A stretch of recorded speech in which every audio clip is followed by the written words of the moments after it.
Oi, Boa Mari. tarde, doutor! Tudo Boa bom? tarde. Tudo bem? E aí, Tá me nossa ouvindo primeira bem? live? Sim, primeira live. Emocionante, não é? Fala É. sério. Que Você legal, tá me doutor ouvindo Alex. bem? Muito, tá ótimo, a imagem tá boa, o som tá bom, Eu vou só tudo subir aqui beleza. O mesmo. pessoal tá entrando, a gente vai dar um É. tempinho, porque o Instagram vai convidando as pessoas, aí a gente vai aos pouquinhos recebendo as pessoas. Olha aí, Ah, ó, já tá estão bom. falando com você aí, doutor Já tô Alex. vendo aqui parentes. A Alda, que você falou, minha esposa, né? Irmã. Uma amiga minha lá de Campina Grande, Ivana. Olha aí Que que bom. beleza. É, É a oportunidade também de aproximar, né? verdade. E aí, enquanto isso, me fale como é que está sendo sua quarentena. Mais ou menos quarentena que você está trabalhando, que eu sei. Na verdade, a gente tá sem quarentena, né? Então, assim, a gente não pode realmente parar, né? A gente tá, como se fala, na linha de frente, né? Então, existe aquele trabalho essencial que a gente não pode parar. Isso Então, mesmo. minha rotina de trabalho permanece a mesma. O que mudou foi a sua minha parte da docência, que a gente está trabalhando a parte da docência online, mas a parte de assistência a gente continua normal. Ai, é verdade. Então, vou, É, vou começar falando como que eu conheci o Dr. Alessio. Já falei um pouquinho, mas faço questão de falar de novo. O Dr. Alessio foi indicado pela minha obstetra para fazer os meus ultrassons, meu acompanhamento nas minhas gestações. Então, desde o isso. primeiro ultrassom do Levi, que vai fazer 10 anos, dia 25 de maio, viu, doutor Alessio? Estamos ficando Olha velhos, só, doutor Alessio. tô velho. O Levi vai fazer 10 anos, dia 25, e o doutor Alessio fez parte da minha história, então, de ecografias, desde a minha primeira ecografia, e foi maravilhoso, foi um acompanhamento excepcional, né? E depois disso, a Obrigado. gente, na verdade, estreitou um pouco os laços, e a gente volta e meia se encontra no Agarram, porque ele é professor da FEPEX, ele vai se apresentar já já. Isso. E, assim, tenho o maior carinho e admiração mesmo, porque eu vejo um diferencial muito grande, apesar de eu ser profissional da saúde, doutor Alessio, quando a gente fica grávida, a gente dá uma emburrecidinha, sabe? Dá. A gente, a gente fica muito preocupado. E uma das coisas que eu nunca vou esquecer que eu falei com o doutor Alessio, a primeira vez que ele colocou a mão na minha barriga, foi assim, doutor Alessio, você não faz aquele silêncio mórbido que todo ecografista faz, de primeiro ver tudo e depois falar, então, tá tudo bem, até lá você já morreu. Verdade.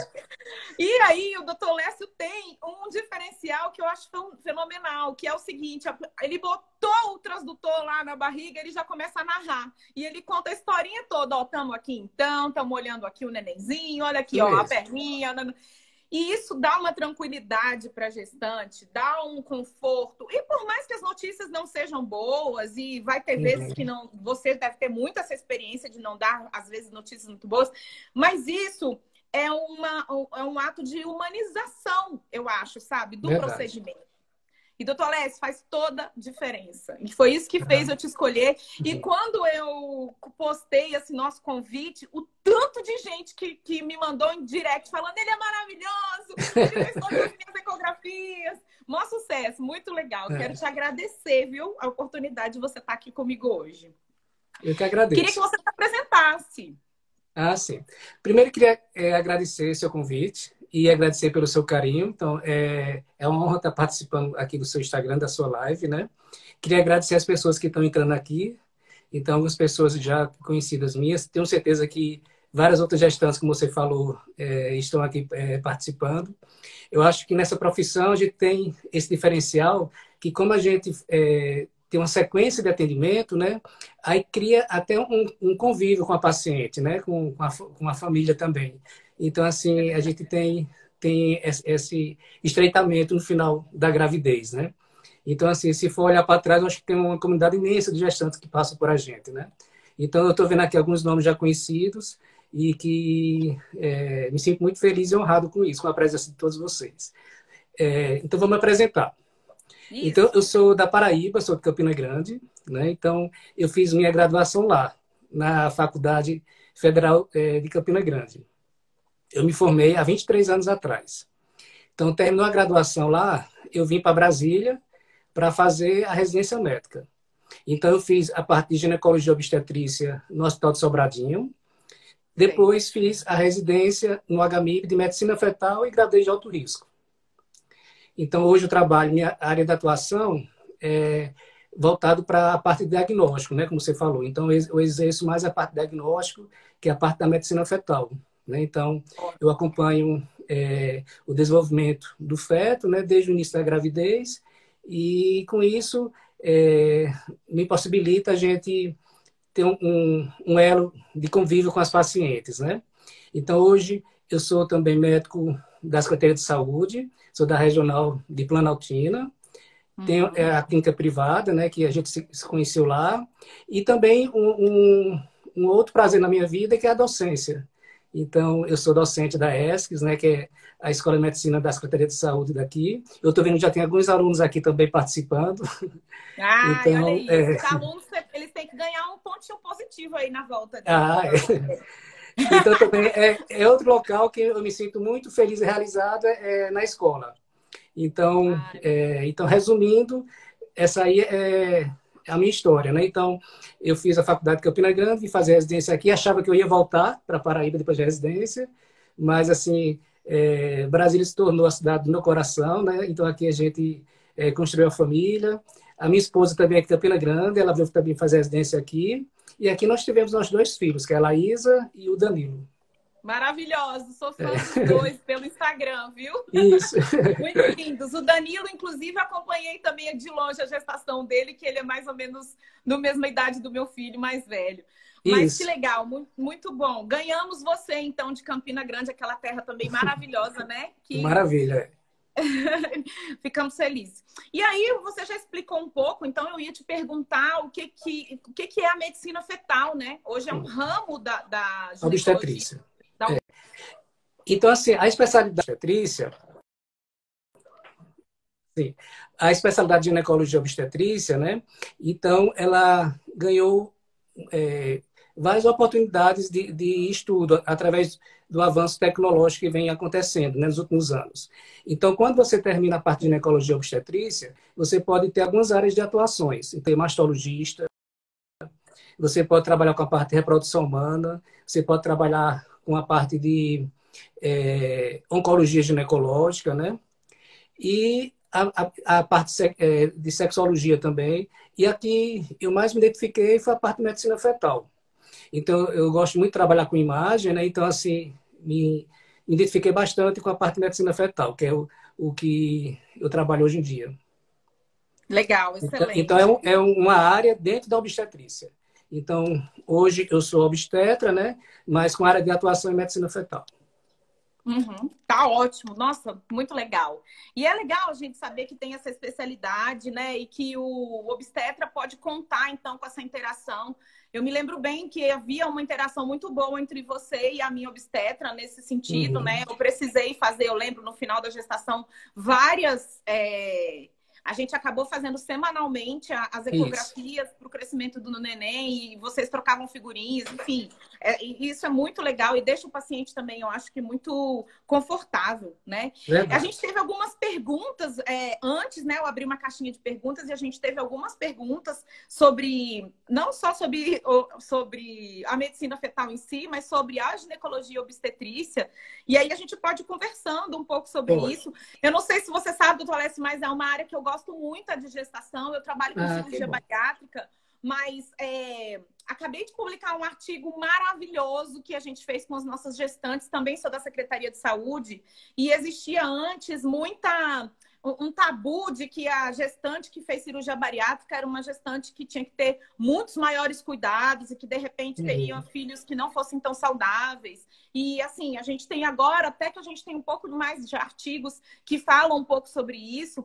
E a gente comparou o serviço público com o privado nesse tipo de gestantes e a gente teve uma surpresa muito boa nos nossos resultados de que gestantes que fazem cirurgia bariátrica tiveram filhos muito saudáveis, 90% dos filhos dessas gestantes, tanto no público quanto no privado, tiveram bebês a termo, com peso adequado para o nascimento. Enfim, é uma área que eu tenho muito interesse, porque a gestante tem muito medo, a mulher tem muito medo de ficar grávida depois que ela faz a cirurgia bariátrica. Ou antes de fazer a cirurgia bariátrica, ela já me pergunta, Mariana, meu medo é depois da cirurgia de eu não conseguir ter neném, eu nem ser fértil. Então, antes da gente falar sobre isso em geral, fala um pouquinho sobre essa questão de ficar grávida depois da cirurgia bariátrica e o sim. que você tem na sua experiência em relação a Uhum. isso. Tá bom. Então, assim, é importante lembrar que quando a gente inicia o pré-natal, a gente já tem que ter na cabeça que esse pré-natal, o pseudo-pré-natal, já começa antes mesmo de engravidar. Então, assim, o planejamento familiar, né? Então, você programar a sua gravidez é fundamental para você dar um pontapé inicial para o sucesso desse pré-natal, para o sucesso final, que é o parto, né? E lá no final, a mãe e os bebês estarem saudáveis. Com relação a pacientes que fizeram bariátrica, então ocorre com relação a essa questão sua de conseguir engravidar, justamente o contrário. Geralmente, quando a paciente é obesa, né, então ela tem mais dificuldade de engravidar. Por quê? Porque existe uma conversão de hormônios, né, o estrogênio em andrógenos, e isso aí deixa o ciclo dela irregular. Então, assim, ela tem uma relação direta com infertilidade. No momento que você faz a bariátrica, então tudo isso aí se normaliza, o ciclo dela tende a ficar regular e a fertilidade dela normaliza e facilita a questão da gravidez. O que é importante a gente lembrar é justamente a questão do planejamento. Então você tem que realmente planejar o momento certo para engravidar, tanto pensando na cirurgia, para a gravidez não complicar a cirurgia dela, como com relação ao sucesso da gravidez. Então é E o importante... monitoramento, né, doutor Alessio, que Isso, precisa, de fato, ser mais contínuo, mais frequente. Isso é isso. importante. Exatamente. Então, o que é importante é que existe, depois da cirurgia, existe, como vocês sabem melhor do que eu, existe aquela fase que o paciente perde peso num período mais acelerado, né? A perda de peso é mais acelerado num período determinado de tempo após a cirurgia, que é aquela fase catabólica, né, do pós-operatório. Então, o ideal é ela programar uma gravidez quando já tiver saído dessa fase. Por quê? Sim. Porque nós temos duas preocupações com relação a isso.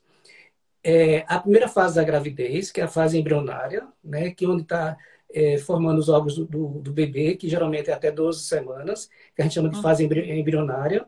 Então, se ela tiver engravidado nesse período, que ela está perdendo peso de maneira acelerada após a cirurgia, que é a fase catabólica, e coincidir com essa fase de organogênese, né, essa fase embrionária, pode realmente ter um risco aumentado. Não quer dizer que isso é uma certeza, mas pode influenciar negativamente na formação desse bebê devido à restrição de nutrientes que a própria cirurgia causa, né, como alteração da absorção a nível de intestino, né?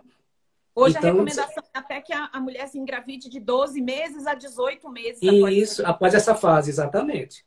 Uhum. E outra coisa é se essa fase catabólica dela, de perda de peso acelerado, acontecer depois de 12 semanas, que é depois desse período da formação dos órgãos do bebê, né?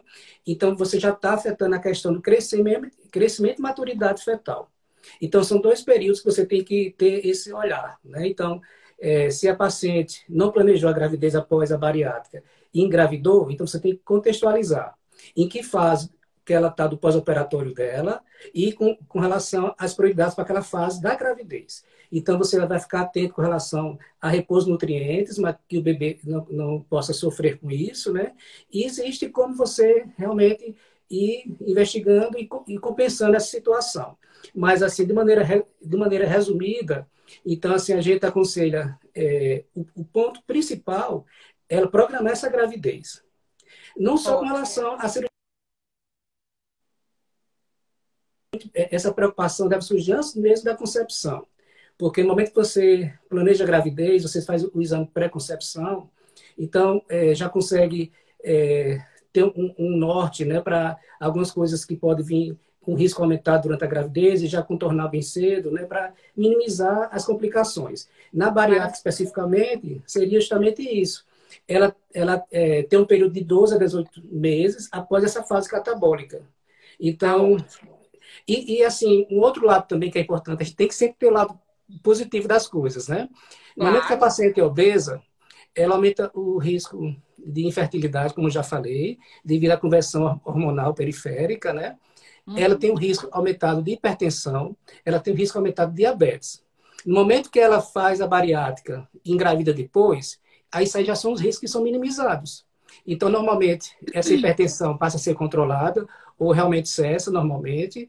O diabetes também, depois da bariátrica, muitos pacientes ficam com nível de glicêmicos normais. Isso aí é algo positivo para ela engravidar. Então, Eu acho que ia a gente tem até que olhar... extrapolar, exatamente, eu ia até extrapolar não só a bariátrica, mas o processo de Uhum, emagrecimento pré-concepção, ele uhum. vai ajudar em vários aspectos na gestação, né? Não só na Isso, bariátrica, mas se você planeja essa gestação e consegue emagrecer, isso já te ajuda muito a já. reduzir riscos, como você falou, né? Gente, eu quero Exatamente. agradecer aqui a doutora Daniela, minha obstetra, tá aí, Isso, minha amiga. É Daniela Navarro. maravilhosa, doutora É. Daniela, que saudade. Eu já falei tanto de você aqui. Continue aí com a gente, por favor. E se quiser contribuir com alguma coisa, vamos lá. Você, por Daniela é favor, você é uma autoridade no colega, assunto. Daniela é um colega nosso, um excelente obstetra. É, Então, maravilhoso. que na verdade, o bom da gente trabalhar com medicina fetal é que a gente consegue fazer um elo entre o obstetra, que vê a parte clínica, né, com a paciente, a gente tenta ajudar, né, os dois. Então, a gente, Maravilhoso. através da nossa avaliação, que passa a ser a nossa avaliação, nosso paciente é o feto. Então, a gente passa, através dessas informações, dar tranquilidade para o obstetra, né, com relação às orientações do pré-natal. Eu acho que a gente se torna um papel importante dentro desse acompanhamento, né? Então, a gente faz um trabalho que é voltado para ajudar o colega obstetra clínico, né?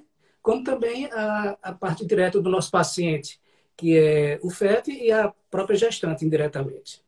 Muito legal. E eu fui É. testemunha dessa interação que acontece mesmo, Uhum. viu, gente? É É. maravilhoso. Doutor Lécio, vamos começar a responder as perguntinhas que a gente recebeu? Vamos, Elas vamos. são bem aleatórias, então eu Certo, tentei até dividir por grupo, mas não tem grupo. Elas são certo. aleatórias, a gente vai tentando responder. Mas a primeira que me fizeram já foi uma perguntona assim, ó. Quais as causas da gestação anembrionada? E se isso pode Ah, acontecer sim. mais de uma vez?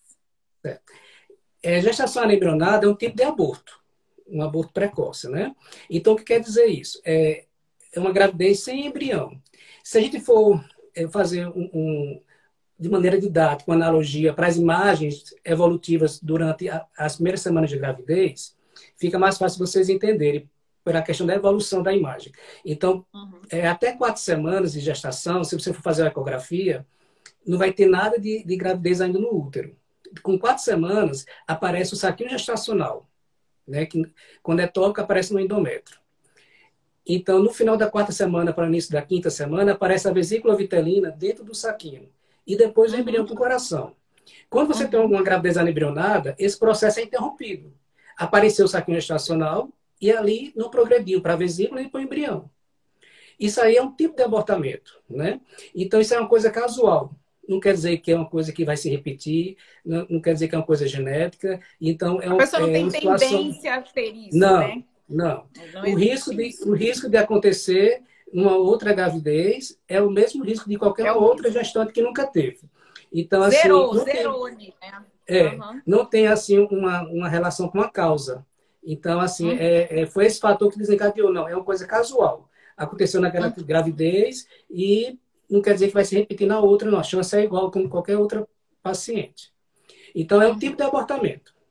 Então, Tá. assim, esses abortamentos precoces, a grande maioria não tem uma causa específica, realmente. É uma seleção natural mesmo. Então, é uma Uhum. fatalidade, uma casualidade, melhor dizendo, daquela gravidez. Uhum. Não sei se Tá. foi isso que ela queria saber, acho que sim. Não, acho que respondeu super bem. Eu tenho uma dúvida Uhum. agora, que eu vi que, assim, quando eu tive os meus filhos, meu segundo filho já tem 8 anos, vai fazer 9 já também, mudou muito essa questão da medicina fetal e eu acho que ela ficou, na verdade, um pouco até mais especializada, né, doutor Alessio? Ficou, É a questão ficou. do... Eu vi que tem um exame a mais, porque minha irmã, a filhinha dela tem 3 anos e fez um exame a mais do que que eu fazia, que era avaliar o coração do neném, né? Isso, Hoje, ecocardiograma. Então, o isso. que Como que é acontece? isso? É, então, assim, a medicina fetal, ela surgiu graças à evolução tecnológica, né? Que a medicina fetal, ela se sustenta em três tripés.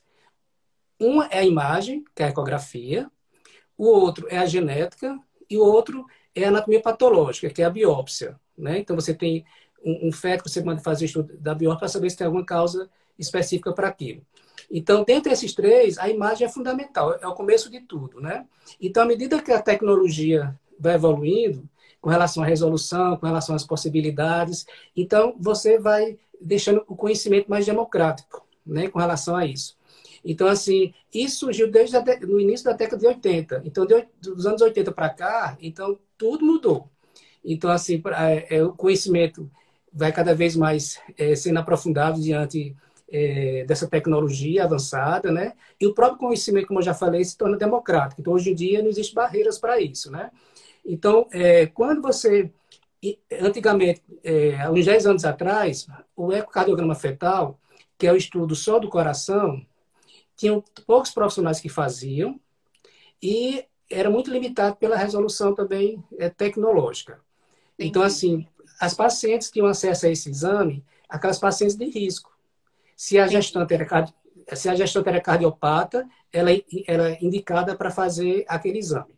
Se durante o exame obstétrico normal suspeitou alguma alteração no coração do feto, então mandava para o ecocardiograma fetal confirmar. Ou seja, precisava ter um fator de risco para você encaminhar para aquele exame, porque eram poucos profissionais fazendo aquele exame. Hoje em dia, então, muita gente faz o exame, se tornou mais acessível e passou a ser um exame de rotina. Então, não precisa mais ter fator de risco para fazer. Então, faz parte do pré-natal. Então, no pré-natal, a gente pode dividir com relação à investigação do feto, né? Então, em dois momentos principais. O primeiro trimestre, aliás, 3 momentos. O primeiro trimestre, que é quando você vai diagnosticar realmente a gravidez, se ela está bem localizada, está no útero, se ela é única ou gemelar, né? E no final do primeiro trimestre, você faz o primeiro morfológico, que é em torno de 12 semanas, para rastreamento de alterações cromossômicas. A mais comum é a trissomia do cromossomo 21. No segundo trimestre, que é basicamente entre 20 a 24 semanas, a gente tem também um exame pontual, que é o morfológico do segundo trimestre, que lá você vai ver toda a anatomia do sistema do bebê, sistema nervoso central, sistema cardíaco, né, sistema renal, para ver a anatomia, a estrutura do órgão, se está bem formado ou não. Então, é necessário você fazer nesse período, porque o tamanho do bebê, proporcionalmente ao espaço que tem dentro da cavidade endometrial, facilita você ver detalhes do bebê naquele período. E a partir daquilo ali, a partir do terceiro trimestre, já seria o enfoque para avaliar a vitalidade fetal. Ou seja, se o bebê está recebendo oxigênio e nutrientes adequadamente. Então, você vê isso pelo crescimento dele, pela quantidade de líquido, pelo movimento fetal e pelo Doppler, que é o fluxo que está nas artérias, está levando nutrientes para o bebê. Aí, nesse período também, aí faz o ecocardio, que é para ver o coração. Então, assim, as coisas vão mudando de acordo com a evolução tecnológica e com o acesso facilitado aos exames. Então, sempre existiu o ecocardiograma, sempre que eu digo assim, quando começou os exames de imagem, né? Mas devido à dificuldade, tanto tecnológica como de profissionais no mercado, então, só fazia aquele exame quem era de risco para alteração cardíaca. E hoje não, devido ao acesso mais fácil, então se tornou um exame de rotina no pré-natal. Legal. Nossa, muito, muito legal. Tem umas perguntas aqui mais sobre a ginecologia mesmo. Mas sabe? pode perguntar. Mas vou perguntar, porque você é professor, né? Não é não, gente? Então, olha só. Uma falou assim, inclusive ela fez cirurgia bariátrica. Ela ficou 2 anos sem tomar anticoncepcional e não engravidou. Ela fez a cirurgia e agora ela fez exames de imagem, tá tudo normal. E depois da cirurgia, ela disse que o fluxo menstrual dela aumentou muito. E aí ela tá preocupada se ela tá ovulando ou não tá ovulando. Muita gente associa essa questão do fluxo menstrual a estar ovulando ou não, né, doutora Alessia? E é importante, eu acho que tem várias coisas para você comentar aí, né? Tem. Mas, assim, eu acho que ela cai naquele entendimento que a gente falou no início, né? Que a obesidade, ela anda de braços com a infertilidade, né? A grande maioria de pacientes obesas tem dificuldade para engravidar devido àquela questão hormonal, né? Então, muito hormônios androgênicos que dificulta o perfeito funcionamento do ciclo, né? A fisiologia do ciclo menstrual. No momento que ela fez a bariátrica, né? E que volta a normalizar tudo isso. Então, o que a gente observa? Para você pensar no ciclo que, se ela está ovulando ou não, a primeira coisa é saber se ela está com um ciclo regular. Se todo mês vem o ciclo, né, dentro do perfil esperado para ela. Então, no momento que ela menstrua todo mês, o ciclo vem regularmente, então, até que prova o contrário, ela está ovulando. Mas, assim, para saber mesmo, existem outras causas de anovulação, então seria acompanhar a monitorização ovulatória dela. Então, você faz a contagem da reserva folicular dela, que através de ecografia que faz isso, né? Ecografia transvaginal. Então, o início do ciclo, até o 5º dia do ciclo, você consegue contar os folículos, que a gente chama de reservas, folículos primordiais, antrais que diga, e que são eles que naquele ciclo vão crescer e ovular. Então, a primeira avaliação, que são os folículos antrais, você faz até o 5º dia do ciclo. Depois do 10º dia, aqueles folículos ali, aquela reservazinha, se espera que eles comecem a crescer a partir do 10º dia. Então, próximo do 14º dia, eles ficam maduros, então, 1 ou 2 ficam maduros e depois ovula, né? Que é a ruptura do ovário. Então, isso aí você faz através de ecografias seriadas. Então, isso aí, para saber se realmente ela está ovulando, teria que ver isso. Mas se ela está ciclando todo mês, então até que prova o contrário ela vai estar. Com relação ao sangramento, existem várias causas, né? Então, a mais comum é o que a gente chama de sangramento uterino disfuncional, que seria o quê? A estrutura anatômica está normal, o ovário está normal, o útero está normal, o endométrio normal. Agora, o que não está são os hormônios. Então, assim, a fisiologia, o entendimento da fisiologia do ciclo menstrual, ele requer o entendimento da questão hormonal, que começa desde os hormônios que são secretados do hipotálamo, hipófise, e que vão estimular os hormônios que saem do ovário, né? Então, existe o neuroeixo, que a gente chama. Se tiver algum setor desse desassociado, então ele pode causar alteração de fluxo. É uma das coisas também. Mas, assim, e o próprio emagrecimento também pode causar essa alteração, na verdade, na pode. Obesidade. A gente sabe que a paciente pode ter uma dismenorreia ou até uma menorreia por conta da obesidade. E quando esses hormônios, tudo se normaliza, o fluxo pode alterar também. Na verdade, eu acho que a dica que a gente tem que dar para ela é que ela precisa acompanhar e que a ecografia pode ajudar a ela ter certeza que ela está ovulando ou não, né, doutor? Exatamente. Mas, assim, aí ela tem que entender que pode ser pelas duas coisas, ou alteração hormonal, né? Esse neuroeixo, né? Tem que estar em perfeito equilíbrio, com essas 3 paradas que eu falei. E outra coisa é avaliar a anatomia, ver como é que está o endométrio dela, se tem algum pólipo, se tem algum mioma, né? Que seria uma alteração anatômica que poderia evoluir para isso. Mas, assim, no geral, ela tem que realmente ser avaliada para descartar essas duas coisas. O mais comum realmente são os sangramentos disfuncionais, que é questão mesmo do neuroeixo. Tá. Eu estou vendo aqui parentes meus lá de Campina Grande que estão assistindo. Isabel, como é que vai ficar a festa junina agora? Na sua terra? Não vai ter. Não vai ter. Gente do céu, meu Deus! Ô Mari, quando eu fazia faculdade lá em Campina Grande, a gente fazia um trabalho nas cidades do interior próximo de Campina Grande. Aí tem uma cidade chamada lá Buqueirão, que tem um açude muito grande. Eu tô vendo que tem algumas pessoas de Buqueirão que me encontrou aqui. Eu tô vendo pelo nome ali. Enfermeiras que trabalharam comigo lá no hospital. Olha aí, manda um oi para esse pessoal, gente. Um abração. Que todo mundo ama o doutor Alessio, né, gente? Um abração na Isabel e Ivana, mais uma vez, minha colega obstetra. Aí Laísa aí, curtindo o papaizão aí, ó. Laísa, super bailarina, maravilhosa. Verdade. Eu sou sua fã, viu, Laísa?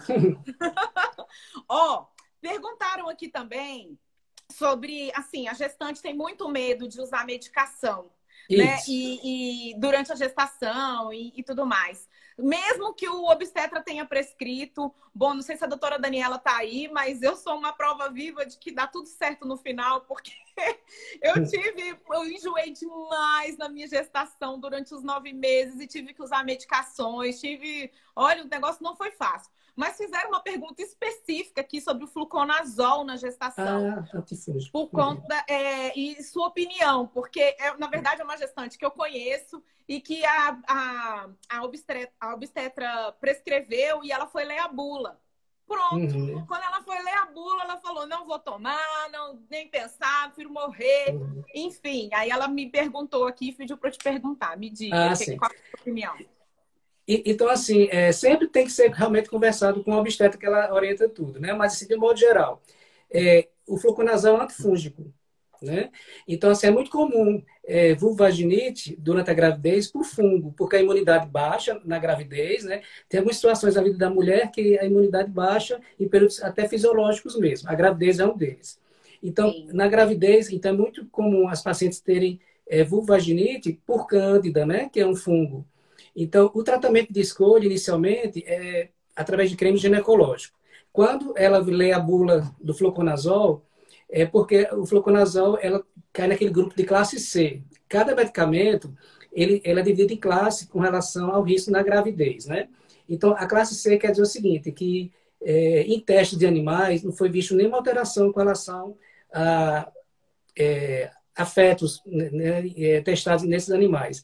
Mas não existe ainda segurança em humanos. Não tem ainda um teste assim que você possa garantir isso aí com relação ao uso oral, né? Mas E assim, essa questão existe em vários em medicamentos, né, vários, doutor? Vários, mas vários. assim, eu aconselho realmente ela conversar com a médica dela, mas assim, o, o, a vulvovaginite tem que ser tratada, é, não só a que é causada por fungo, por cândida, qualquer outro tipo de vaginite causado por outros agentes etiológicos, né? Tricomonas, né?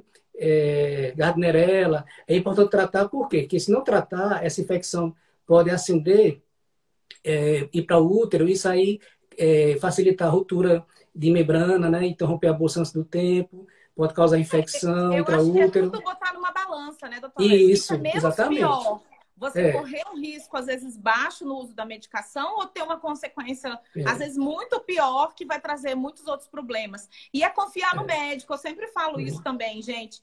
Quando o médico te prescreve, a última coisa que ele quer é que aconteça alguma coisa de ruim. Isso. Então, não tem nem como dar errado. O que Não, foi? Quem tá falando aí? é que eu vi ali minha irmã mandando assim, que a minha mãe tá mandando os parabéns, mãe Ah, coruja, né? que Eu coisa vou linda! E até amanhã é o aproveitar dia agora, dele. Mari, eu vou aproveitar Ah, agora ah. e desejar para você e para todos que estão assistindo aqui, amanhã é o Dia das Mães, então eu acho que essa live hoje foi muito oportuna com relação ao período, né? Verso Dia das Mães. Então eu queria desejar um Feliz Dia das Mães para todas as mães que estão nos assistindo, né? Então, assim, Ah, minha mãe, minha esposa e os demais participantes. E assim, dizer que é muito bom que, através da minha gravidez, eu vejo o nascer de muitas mães. Você é uma delas. Então, assim, a gente acompanha a gestante quando é a primeira gravidez. Então, está nascendo ali um bebê, mas está nascendo também uma mãe, né? Então, a gente acompanha e vivencia muito o nascimento de várias mães, né? Então, queria aproveitar isso é esse momento e maravilhoso. parabenizar todos vocês. Parabéns, gente, para todas as mães, somos É, guerreiras. É um amor verdade. maravilhoso, é uma vida, é outra vida, outro momento. Por isso que também, doutor Alessio, a sua função é tão importante, porque você vê a gente virar mãe e, ao mesmo Isso. tempo, eu acho que você pega na nossa mão, sabe? Fala assim, Uhum. calma, vai dar tudo certo, é isso mesmo, todo mundo fica apreensivo. É. E é um serviço muito diferenciado seu, sempre te falei isso. Umas Uhum. outras duas perguntinhas temos aqui, ó, Pode sobre. falar. Um é sobre ácido fólico e metilfolato. Isso é um grande tabu, né? Porque É. também foi uma coisa que eu vejo que de uns 10 anos para cá a conduta está um pouco diferente em relação Uhum. a utilizar o ácido fólico sempre, a gestação inteira, usa o ácido fólico na forma de metilfolato, na forma de ácido fólico. São 5 miligramas, são 400 microgramas. Existe esse medo, porque a gente Uhum. tem visto mais estudos mostrando que o ácido fólico pode também trazer efeitos deletérios se ingerido numa quantidade muito grande. O que você pode Uhum. falar um pouquinho sobre o ácido fólico para a gente? Mas a pergunta foi com relação ao ácido fólico E o o derivado. metilfolato. Na Pronto. verdade, O eu queria que você metfolato é o. comentasse. Minha luz acabou aqui, peraí. Sim. Na verdade, eu queria que você comentasse sobre tudo, né? Primeiro, a Uhum. importância do ácido fólico na teratogênese, né? Que é a sua Isso. parte mais específica. Depois, essa questão de que forma é melhor e que dosagem seria melhor hoje, segundo as Uhum. recomendações. Isso. Então, assim, O ácido fólico, ele é fundamental, né? Então, assim, aquela questão que eu falei no início de planejar a gravidez, então, uma das coisas que é pontual é você já engravidar, já tendo usado pelo menos 3 meses do ácido fólico. Por quê? Porque previne alterações de malformação no sistema nervoso central. Então, nós temos alguns tipos de malformação. Nós temos espinha bífida, que é quando a coluna fica aberta e a medula fica para fora da pele, né? Nós temos alterações a nível de crânio, então, N outras alterações do sistema nervoso central. E se sabe que existe, dentre outras coisas, tem várias causas, lógico, né? Mas, assim, uma das coisas que está relacionado é o déficit do ácido fólico. O metilfolato, na verdade, ele é um metabólito do ácido fólico. Então, o ácido fólico, ele é quebrado, né? Tem uma enzima que, quando você ingere o ácido fólico, ele é degradado, né? Nesse princípio ativo, que é o metilfolato. Então, assim, existe uma enzima que quebra ele, e o metilfolato é que realmente a unidade ativa do ácido fólico, né? Então, ele que vai realmente agir. Então, você usando diretamente o metilfolato, você está encurtando apenas o caminho. Então, assim, já está usando ele direto. Assim, E qual a porque hoje importância tem se disso? visto alguns estudos genéticos que acabam mostrando que algumas mulheres podem não ter essa enzima que faz essa conversão. Isso, Então, era isso que eu ia falar. Então, existe um percentual da população, de modo geral, não só de mulheres gestantes, né? Um percentual considerável que existe uma deficiência dessa enzima, que é essa enzima que quebra o ácido fólico, né? Que é o metiltetra hidrofolato, o nome da enzima. Então, se tiver uma deficiência dessa enzima, então você não vai ter esse metabólico ativo. Então, não vai ter a função. Então, o entendimento é com relação a isso. Então, acaba que é a mesma coisa, só que o princípio ativo do ácido fólico é ele, né? Com relação ao ácido fólico, você, além da suplementação medicamentosa, é importante também a dieta, né? Então, assim, as folhas verdes, tem muito ácido fólico, né? Folhas verdes na salada, né? Então, é muito bom você ingerir bastante na sua dieta, porque tem muito ácido fólico. Então, não é só a questão de repor medicamento, não. Além dele, também você pode dar essa segurança com relação à dieta, né? Então, Isso, assim, lembrando, carne vermelha também é muito rica em ácido fólico, é a vitamina B9, né, gente? Que é B9. também do complexo B. Então, as carnes vermelhas também são fonte de ácido fólico. E lembrando que os polivitamínicos que as gestantes ingerem durante todo o período, né, pré-natal, eles já têm a quantidade de ácido fólico que hoje se utiliza para gestante, né? Então, assim, não precisa ficar saindo atrás de vários suplementos, né? Você tem que ter um acompanhamento do seu obstetra, do nutricionista, se você puder ter, mas cuidado com o excesso de vitaminas, porque ele também pode te trazer problemas, né? E não precisa, na verdade, né? Então, assim, agora, o ácido fólico é importante saber que você tem que usar, iniciar antes da concepção, de preferência 3 meses antes, porque dá uma segurança, como fosse um fator protetor para essa malformação do sistema nervoso. Ele não garante que você não vai ter, o que o feto não vai ter, porque existem outros fatores, né? Mas, assim, é uma proteção a mais, né, para ele. Então, é importante você já estar usando, porque quando chegar naquela fase inicial da gravidez, que é a fase da organogênese que eu falei, que é a formação dos órgãos, dos sistemas, que é até 12 semanas, então, ele tem que estar no nível fisiológico, né, para proteger com relação a isso. É verdade. Ó, o Luciano fez um comentário muito bom aqui. Obrigada, Luciano. Que, além disso, é importante lembrar das síndromes absortivas que podem prejudicar a absorção. Exatamente. Isso. Hoje a gente consegue, não é todo mundo que tem acesso, mas algumas pessoas já têm acesso, a gente consegue monitorar pelos exames de sangue o ácido fólico das pessoas. Então, quando a gente pode fazer isso, a gente consegue ter uma noção boa. Na consulta nutricional, falando um pouco da minha parte, na anamnese alimentar, eu também já consigo ter uma ideia se aquele paciente tem já uma boa ingestão desse micronutriente, né? E a suplementação é uma forma também como é que eu digo? Substituir qualquer desabsorção que esse paciente tenha. Vamos dizer que ele fez o bypass gástrico, por exemplo, uma cirurgia bariátrica, ou se ele usa alguma medicação que atrapalha um pouco a absorção, né? Uma gastrite, alguma condição que faz com que ele não absorva tão bem as medicações. Isso é importante a gente também, na nossa anamnese, na consulta, a gente consegue ter essa ideia e pensar numa dosagem melhor, individualizada para aquela pessoa, né? Inclusive, também tem o contrário. Medicamentos que dificultam a absorção desses nutrientes, né? Quando você faz no pós-operatório, né? Pacientes já bariátricos. Então, assim, cada caso tem que ser individualizado por conta disso. Porque tanto o medicamento interfere com a absorção, como o contrário também. Então, assim, cada caso tem que ser individualizado com relação a isso. É verdade. Ô, doutor Alessio, uma última perguntinha, porque o nosso tempo, por incrível que pareça, está acabando, passa tudo muito rápido, eu fico impressionada. Qual que é? Existe um protocolo de periodização dos exames? Porque eu noto as gestantes, pelo menos as que eu acompanho, muito angustiadas nessa questão e querendo ver o neném toda semana. Não tem necessidade. E essa é a vontade, lógico, né? Mas existe um protocolo, assim, a mulher na idade fértil fazer tantas vezes por tanto tempo, depois na gestação tanto tempo, e depois também, porque a gente se esquece um pouco depois que a gente tem filho, sabe? A gente esquece que a gente também tem que continuar com aquele acompanhamento. Como é que é isso? Vou falar inicialmente com a gravidez, né? Então, vou falar aqui os exames na gravidez, exames de imagem. Então, assim, os fundamentais, eu sei que durante a gravidez, o que é que acontece? A gravidez ocorre uma modificação grande, tanto do ponto de vista físico como psíquico da paciente. É uma coisa muito desejada, então, assim, ali se estabelece um amor que é incalculável, imensurável, né? E essa questão desse amor pelo filho, que isso é um fato, gera um pouco de ansiedade, que essa ansiedade, na verdade, é um zelo que a paciente tem com o seu filho, né? Então, assim, essa questão de ficar querendo ver todo dia, na verdade, é um zelo, é aquela preocupação, né? A insegurança em cima disso. Mas, do ponto de vista técnico, vamos tentar trazer isso para a parte técnico-emocional.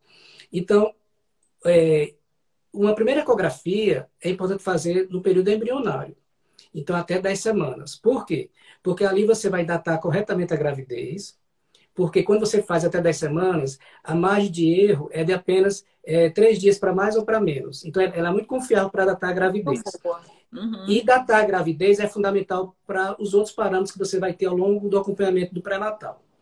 A outra coisa, outra informação que ela dá é para saber se a gravidez é única, se é gemelar, se está bem localizada no útero, né? Então, essa seria a primeira ecografia importante do ponto de vista técnico, que é na fase do embrião, até 10 semanas. Depois tem a morfológica do primeiro trimestre, que faz de 11 a 13 semanas e 6 dias, que é para rastrear alterações cromossômicas, né? Então, existem algumas medidas que, dentre elas, você avalia a anatomia do feto para aquela idade e tem alguns pontos que você faz como se fosse um score. E, no final, calcula esse risco. Antigamente, esse risco era dado só pela idade da mãe. Com o avanço desses exames, então você corrige esse risco para o filho dela especificamente, baseado na idade da mãe e no que você encontrou no exame. Alguns pontos são fundamentais, como o osso nasal, a translucência nucal, o ducto venoso, eles têm um peso para no final encontrar esse risco em proporção. Então, é importante esse segundo exame, que é para rastrear para alterações cromossômicas. Lembrando que esses exames são de rastreamento, não é diagnóstico. Não é para dizer se tem ou não, é se o risco é alto ou baixo para ter. O terceiro exame já seria do segundo trimestre, de 20 a 24 semanas, que seria o outro morfológico, que ali você vai olhar sistema por sistema para saber se os órgãos foram bem formados, se existe alguma dilatação, se existe algum nódulo, se existe algum cisto, se tem todos os órgãos, né? Então é ali que você vai ver tudo isso, se tem pé torto, se falta algum membro. Então é uma morfológica do segundo trimestre, de 20 a 24 semanas. Então esse seria o terceiro exame. E o quarto seria um terceiro trimestre para avaliar a vitalidade fetal, que é o crescimento do feto, se está adequado, o líquido amniótico e se ele está mexendo bem. Então, são informações importantes que você vê no terceiro trimestre. Então, se você for resumir de maneira com relação técnica, seriam esses 4 exames na gravidez. Aí, lógico, que aí depende de quando vai nascer o bebê. Tem bebê que já nasce com 37 semanas, tem bebê que só vai nascer com 41. Então, na medida que isso for acontecendo, você vai pedir exame para se tranquilizar com relação à vitalidade desse feto, né? Mas para ver isso. O líquido, o fluxo pelo Doppler, que pode fazer também, e o crescimento fetal.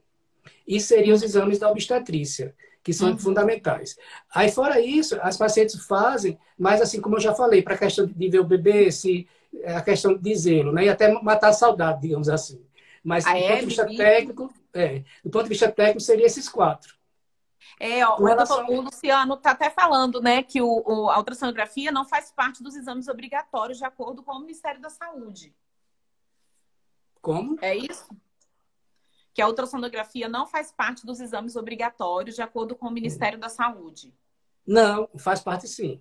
Então, Faz? assim, infelizmente, na prática, a gente vê que o serviço público nem sempre tem profissional para fazer, mas faz Uhum. parte. Hoje em dia, só para vocês entenderem a importância da ecografia, a gente sempre costuma dar esse exemplo para vocês entenderem.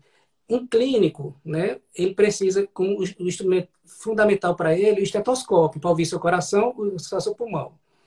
Hoje em dia, fazer atendimento de gestante sem ultrassom é a mesma coisa que você não ter o estetoscópio para escutar o coração e o pulmão do seu paciente. Então, assim, hoje em dia, pré-natal, atender gestante, então a ultrassom já é uma coisa que não é mais luxo, é básico, entendeu? No início, como eu já falei, dos anos 90, final dos anos 80, era como se fosse um luxo fazer ultrassonografia. Mas nos dias atuais, então, assim, não existe como você trabalhar com gestante sem ter exame de imagem, por conta de tudo isso que eu falei. Hoje em dia você não se admite mais você dar assim, eu acho que é aquilo, de maneira assim, eu acho que o crescimento está normal. Por quê? Porque o exame já mostra se está normal ou não. Então, hoje em dia, É. você tem o feto como paciente. Agora, a realidade é outra. Então, infelizmente, tem um hospital público que o aparelho é muito sucateado para ver as imagens corretamente. Tem hospital que não tem médico todos os dias, né, para fazer os exames. Aí isso aí já é uma questão da realidade mesmo atual de gestão, de outras coisas que A influenciam. prática, né? Mas E agora, infelizmente. nessa época do Covid, doutor Alessio, está tendo algum cuidado mais especial? Está tendo alguma diferença nesse cuidado? Olha, com relação ao Covid, nós temos pouco tempo de observação com relação a isso, né? Então, assim, os estudos que mostram são os estudos com pequena casuística, né? E mais voltado para pacientes do terceiro trimestre. Então, assim, Hum, diante dos estudos que nós temos, que ainda é muito precário, muito questionável, então se vê que não tem muita mudança em relação a um risco maior de uma paciente que não é gestante, né? Então, as orientações são as mesmas, da população em geral. Então, a questão de usar máscara, de isolamento, né? os Social, cuidados. os cuidados de higiene, de modo geral. Então, assim, como já falei, a gente não sabe muita coisa ainda do Covid-19, infelizmente. Então, Não assim, a gente existe está. nenhuma publicação e nenhum estudo de caso, nada que o Covid tenha atrapalhado de alguma maneira o crescimento fetal e nem o nascimento desses bebês. Inclusive, Não, nasceu essa semana no Agarran, né? Neném foi. frutos de Inclusive, um mulheres. deles foi de Planaltina, que foi para lá, que o Acarrã é referência, né, para o Covid. Então, Sim, foi um de sim. Planaltina. Então, como eu já falei, o estudo que tem é baseado na China, né? O que aconteceu o primeiro país a apresentar. Mas só que são com poucos pacientes gestantes, então não é muito confiável. Então, a janela de tempo que foi pego também é muito reduzida, né? Porque Sim, começou em dezembro, né? A pandemia começou em março, que você se tornou uma pandemia, mas de dezembro para sim. março é um pouco tempo para você concluir alguma coisa. Então, e o universo de estudo também foi muito pequeno. Mas baseado nesse estudo que tem, que é da China, então eles mostraram que não houve uma incidência maior de risco para a gestante nem para o feto, mas assim, eles pegaram mais pacientes do terceiro trimestre e que isso aí é muito questionável porque a gente não tem ainda um universo maior para isso. Mas se você for comparar com outros subtipos, outras cepas de coronavírus, que não seja o Covid-19, Sim.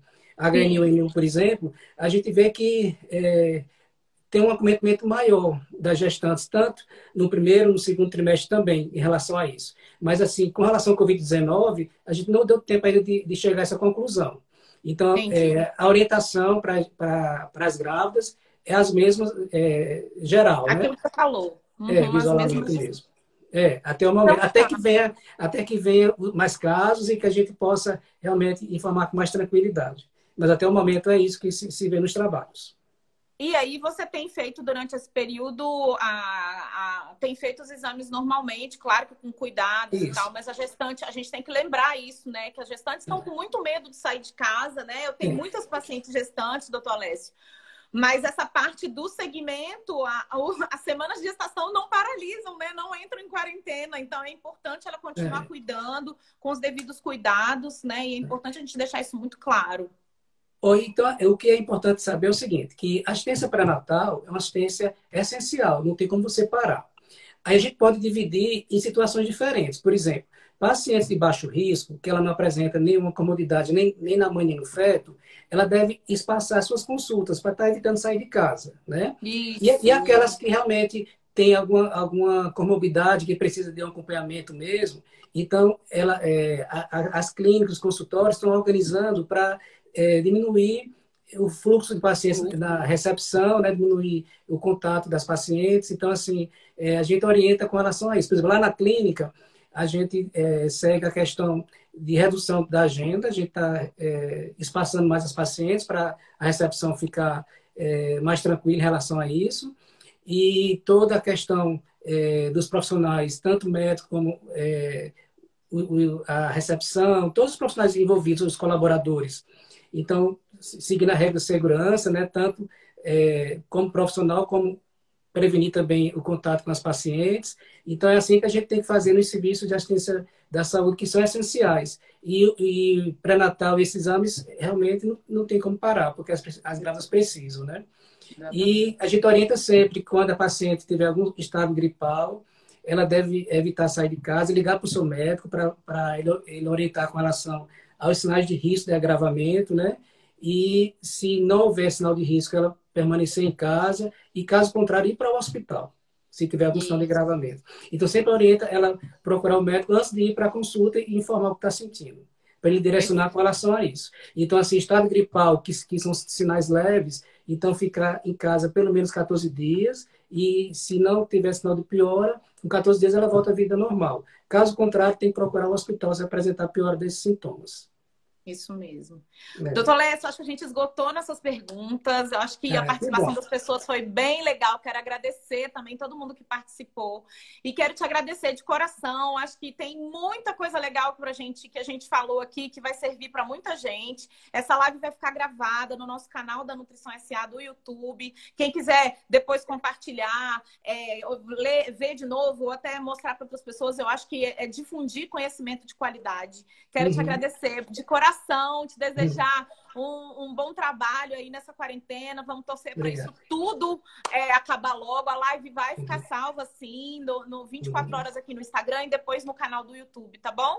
Quero que você fale suas últimas palavras, se despede aí dos seus fãs, dos seus seguidores. E eu espero que você faça mais lives. Isso aqui foi só para te encorajar a fazer mais lives, viu? Tá bom. Então, assim, inicialmente eu queria agradecer o seu convite, né, para participar da live. E, através de você, que foi minha paciente, agradecer o carinho que eu recebo tanto das minhas pacientes. Então, assim, eu acho que se cria uma comunidade de tanto paciente que passa por a gente, né, se torna um núcleo, né, de convivência que a gente estabelece. Então, através de você, eu queria agradecer essas pacientes, que muitas eu estou vendo aqui que estão participando da live. E, mais uma vez, desejar um Feliz Dia das Mães para todas vocês.